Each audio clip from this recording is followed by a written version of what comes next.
I put it to you, is it against the law on the Sabbath to do good or to do evil, to save a life or to destroy it? Isn't it sad that the Lord had to ask this question to the saints of the day, to the holy people of the time? A very obvious question. Why the Lord had to ask this question to these holy people? They were so, the Pharisees and the scribes, the saints of the time, they were so obsessed with the law of Sabbath. Or any of the law, they were so obsessed with they were so legalistic, so much obsessed with the word, the letter of the law, that they missed the essence of the law, the meaning, the purpose. What is this law for? The law of Sabbath. What is the meaning of the law of Sabbath? What is it meant to achieve? The purpose, the meaning. They missed all that. They were so focused, obsessed with the letter of the law. And they missed the meaning of it.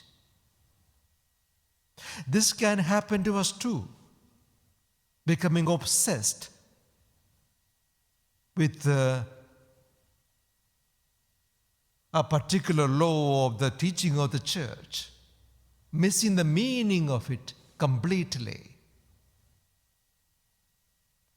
It makes me sad to see people running to the confessional just because they missed a mass on a Sunday.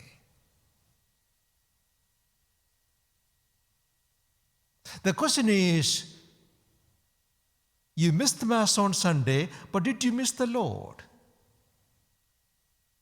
The second question is more important. More than missing the Mass, did you miss the Lord?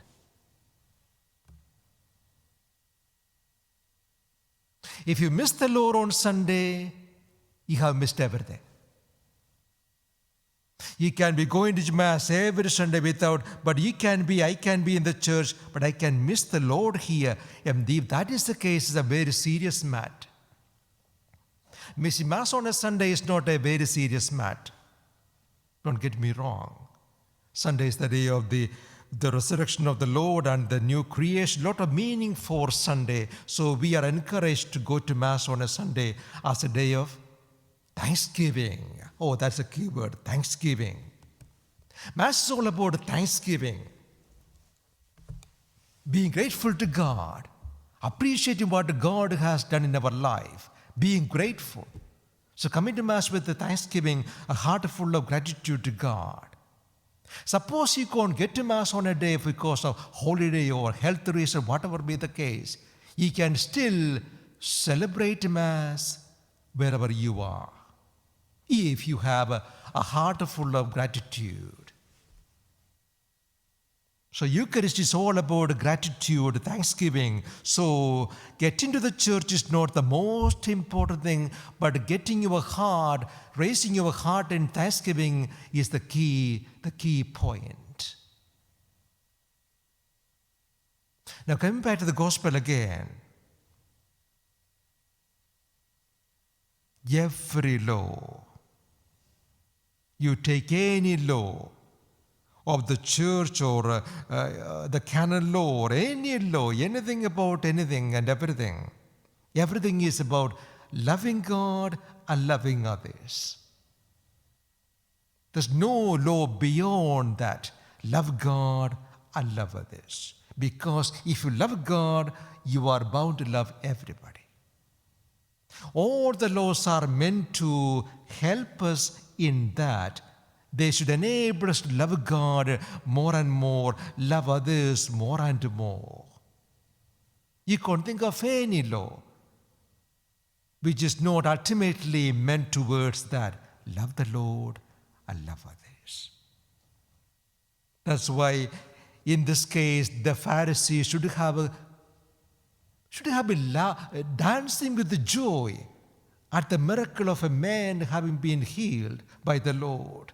Oh, what a wonderful day. This man, all these years, was suffering, and today Jesus has healed him. Let us have a party. Instead, they were so upset and angry, and they were having murderous thoughts. They were planning to kill Jesus. Imagine being in the church, having this kind of thoughts about killing somebody. That thought cancelled out everything else. Being in the church, worshiping the Lord, and then thinking of murdering somebody. You see how everything can be cancelled out by one thought in your mind.